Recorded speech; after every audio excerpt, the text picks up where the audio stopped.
TV Áfia. Desvendando os avanços da medicina.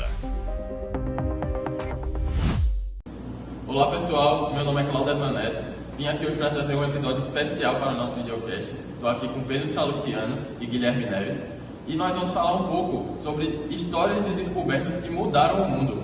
É sempre muito importante que a gente olhe para o passado e veja como algumas descobertas, como a evolução da ciência e eventos que às vezes são até acidentais, eles podem transformar completamente as nossas vidas, a saúde pública e os dias futuros. Além disso, a gente vai explicar um pouco o tipo de pesquisa qualitativa que a gente usou nessa análise, chamada de estudo de caso histórico, que é uma forma de enxergar descobertas científicas com mais profundidade e contexto. E para fechar, né, a gente vai trazer um exemplo real do acontecimento com base no PubMed, no Cielo, e a gente vai mostrar como esse estudo de caso é aplicado hoje pelos cientistas, né, na atualidade, e a gente preza para que esse episódio, esse vídeo, seja bastante proveitoso para vocês e para entender o método que a gente utilizou, o nosso estudo qualitativo, e também como essa descoberta foi importante para nós, para a saúde pública e para toda a humanidade. Antes de entrar diretamente na descoberta que escolhemos, é importante entender o método que está por trás da nossa análise. O estudo de caso histórico é um tipo de pesquisa qualitativa que se dedica a reconstruir um acontecimento real, geralmente importante, a partir de documentos, cartas, arquivos, relatórios, anotações e até publicações científicas.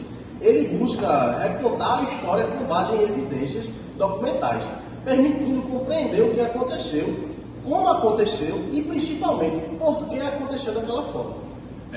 Ao contrário de alguns métodos quantitativos que vão trabalhar ali com números e estatísticas, o estudo de caso histórico ele vai trabalhar com mais profundidade e não com quantidade. A gente quer realmente entender o contexto, as motivações, as decisões e o impacto social e científico de determinados eventos. Por isso é muito útil quando a gente quer compreender algum fato histórico da ciência usar esse tipo de método. E outra vantagem que esse estudo, né, nos ajuda a perceber é que as descobertas científicas não surgem do nada. Elas têm um precedente, elas têm toda uma história por trás.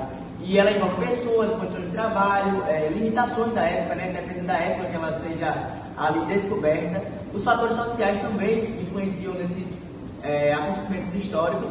E por isso, quando a gente analisa essa descoberta, pelo estudo de caso histórico, a gente consegue ter uma visão mais rica do processo, uma visão mais ampliada de tudo que aconteceu de fato, também da época, né, como eram as coisas ali, e de tudo que engloba esse estudo histórico aí que a gente tem que estudar. Bom, a descoberta que a gente escolheu foi sobre a penicilina, e provavelmente um dos avanços mais importantes da medicina moderna. Foi em 1928, o bacteriologista escocês Alexander Fleming estava conduzindo pesquisas no seu laboratório até que ele percebeu algo inesperado. Uma das placas de cultura dele tinha sido contaminada por um fungo do gênero Penicillium. O curioso disso é que ao redor desse fungo as bactérias simplesmente não conseguiam crescer. E isso chamou muito a atenção dele porque não era comum um fungo impedir um crescimento bacteriano dessa forma. E Fleming, né, na sua análise, ele começou a investigar as substâncias que foram liberadas por aquele fungo. Então ele percebeu que ela tinha um potencial bactericida muito grande, ou seja, ela matava bactérias com eficácia surreal, que na época, né, era algo difícil de se ver. Então esse momento marcou o início da era dos antibióticos, que mudou muito a vida de muitas pessoas, salvou milhares de pessoas também, né, nesse sentido. E é interessante lembrar que tudo começou por acaso, né? Ele não tinha essa intenção de descobrir ou de pesquisar, mas ali, como ele era um pesquisador, um científico, ele estava na sua perspectiva de trabalho, né? E se a placa não tivesse sido contaminada, Fleming talvez não teria descoberto o poder bactericida desse fungo e não teria descoberto a penicilina, né? E agora, para entender o impacto dessa descoberta, precisamos olhar para o contexto da época. Antes da penicilina, infecções consideradas simples hoje, como uma pneumonia, uma infecção de pele ou até ferimentos pequenos, eram extremamente perigosos. Muitas pessoas morriam de septicemia e não havia muito o que médicos pudessem fazer, além de tentar aliviar os sintomas. Além disso, cirurgias eram arriscadíssimas e qualquer infecção pós-operatório podia ser fatal. Ou seja, a descoberta da penicilina não foi só importante, mas revolucionou completamente a medicina clínica. É exatamente por isso que esse caso ele vai se encaixar tão bem no método que a gente escolheu, né, que foi o de estudo de caso histórico. Existem inúmeros documentos, registros de laboratório, anotações do próprio Alexander Fleming, cartas trocadas entre diversos cientistas da época, relatórios de algumas universidades e publicações científicas detalhando essa evolução do conhecimento sobre a penicilina. Com tudo isso, os pesquisadores eles conseguem pegar toda a trajetória da descoberta e reconstruí-la, desde o acidente inicial até uma produção em larga escala. E é praticamente um exemplo perfeito para o nosso tipo de abordagem. E como eu tinha dito antes, né, no início, o nosso embasamento, a nossa pesquisa, que a gente procurou nas bases científicas da PubMed da Cielo, se chama The Discovery of Penicillin, New Insights After More than 75 Years, publicado na revista Microbiologia Clínica e Infecções. É um artigo de revista que conta, né, essa história com novas interpretações, mostrando os vários fatores que influenciaram esse desenvolvimento, essa descoberta e a produção da penicilina durante esses anos. Uma parte muito interessante do artigo mostra como a Segunda Guerra Mundial acelerou todo o processo de produção da penicilina. Os países envolvidos precisavam urgentemente de um antibiótico para tratar soldados feridos e reduzir mortes por infecções. Então, equipes de Oxford trabalharam intensamente para aperfeiçoar o isolamento, produção e purificação da penicilina. Ou seja, né, o artigo ele vai mostrar exatamente como o estudo desse caso histórico funciona.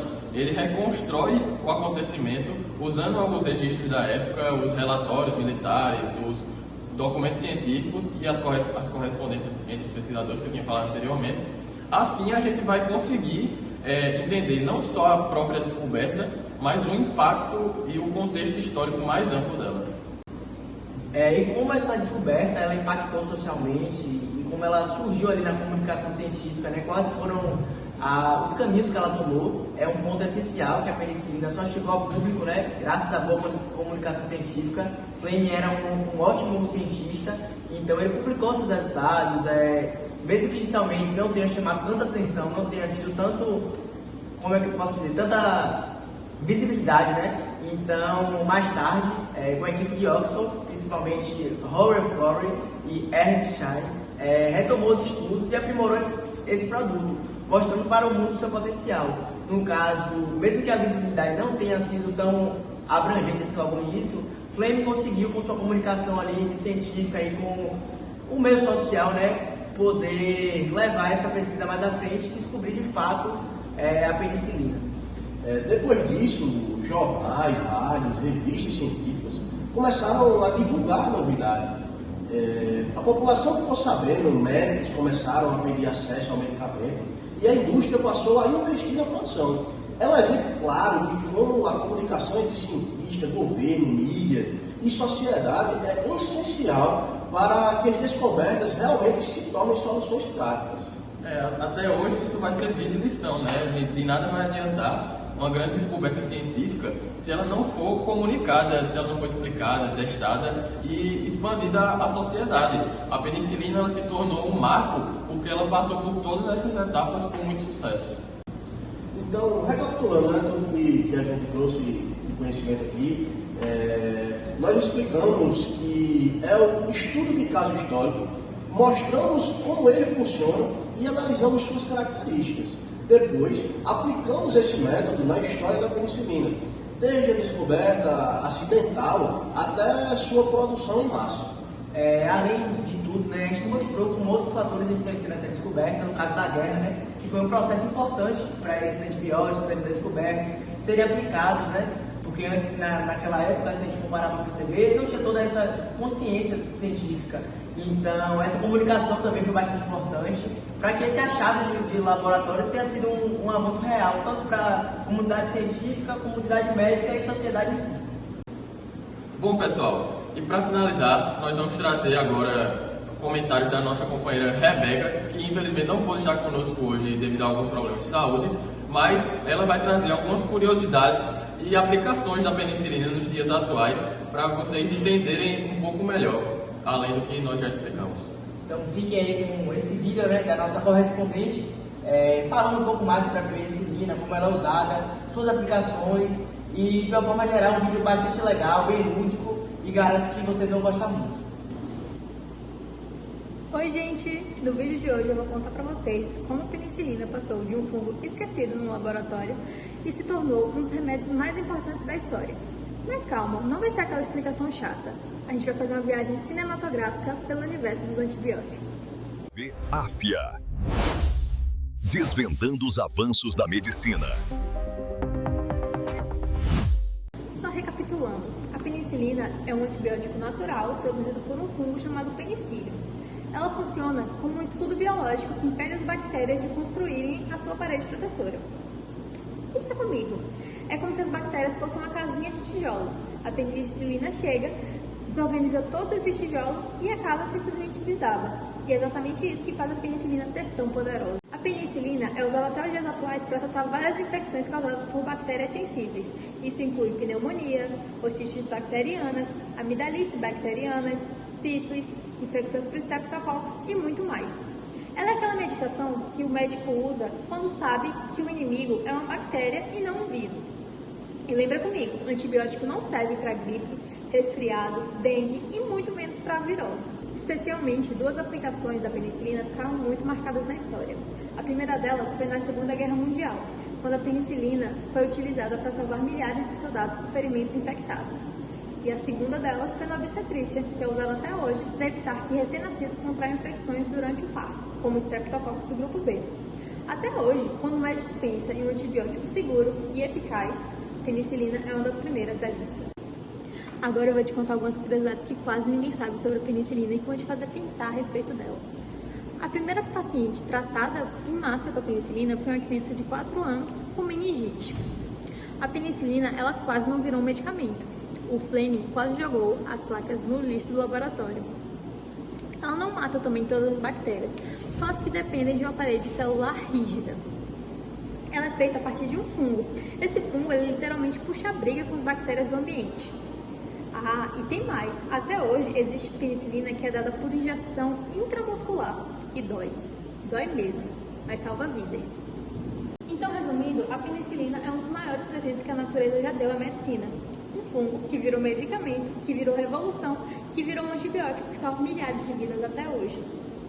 Agora, volto com os meninos aí no estúdio. Bom pessoal, espero que vocês tenham gostado muito do nosso videocast. Nós nos esforçamos muito para trazer o máximo de conteúdo para vocês. Espero que vocês tenham entendido tudo e adquirido muito conhecimento. Espero também que vocês tenham gostado da participação da nossa companheira Rebeca. E fiquem ligados, se inscrevam no canal e deem um like no vídeo para a gente trazer mais episódios como esse.